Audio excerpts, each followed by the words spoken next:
جو تم کرنے والے ہو تعملون، جو آئندہ بھی کرو گے نا، اللہ تبارک و تعالیٰ خبردار ہے کہ تم کیا کرو گے. تمہاری جنگیں، جنگ صفین، نہروان، جمل، ساری جنگیں میرے سامنے ہیں. اور فرمایا اللہ ان سب کو جاننے کے باوجود فرماتا ہے تم سے جنت کا وعدہ کر لیا. کیوں؟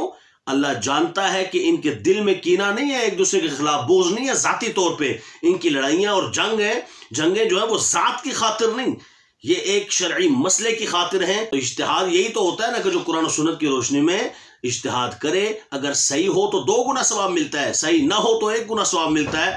کیا شان ہے امیر معاویہ کی، جنگیں کر کے بھی ثواب ہی ملتا ہے، 1 گنا ثواب ملتا ہے. کیونکہ ان کی جنگیں ذات کی وجہ سے نہیں تھی. کہ حضور کی حدیث پاک ہے کہ جب حضرت عثمان کو مظلومانہ شہید کیا جائے گا تو حق پر وہ ہوگا جو عثمان کے ساتھ ہوگا.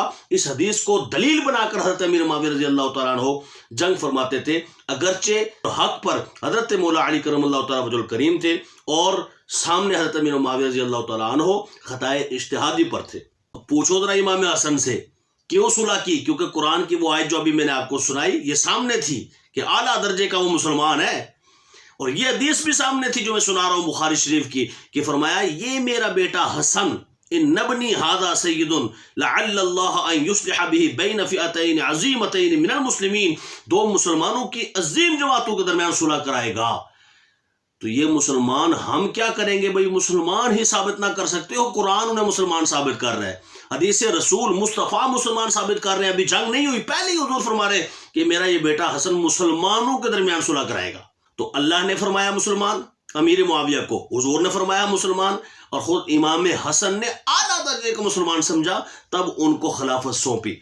اعلیٰ حضرت فاضل بریلوی رحمۃ اللہ تعالیٰ علیہ فتح رضویہ جلد 29 صفحہ نمبر 375 سے آگے، اہل سنت کے نزدیک ان میں سے کسی ادنا صحابی پر بھی طعن جائز نہیں. صفحہ نمبر 377 میں فرماتے ہیں رہے امیر معاویہ رضی اللہ تعالیٰ عنہ تو ان کا درجہ ان سب کے بعد ہے، مگر فضل صحبت و شرف صحابیت خدائی دین ہے جس سے مسلمان آنکھ بند نہیں کر سکتے. تو ان پر لعن طعن یا ان کی توہین و تنقیص کیسے گوارا رکھیں اور کیسے سمجھ لیں کہ مولا علی کے مقابلے میں انہوں نے جو کچھ کیا بر بنائے نفسانیت تھا.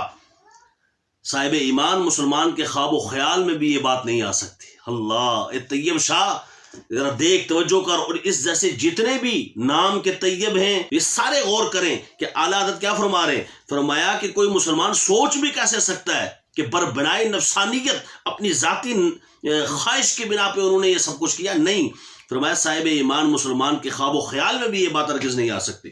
حضرت حسن مجتبی رضی اللہ تعالیٰ عنہ نے حسب بشارت اپنے جد امجد سید المرسلین صلی اللہ علیہ وسلم کے بعد اختتام مدت خلافت راشدہ کے منہاج نبوت پر 30 سال رہی، اور سیدنا امام حسن مجتبی رضی اللہ تعالیٰ کے 6 ماہ مدت خلافت پر ختم ہوئی.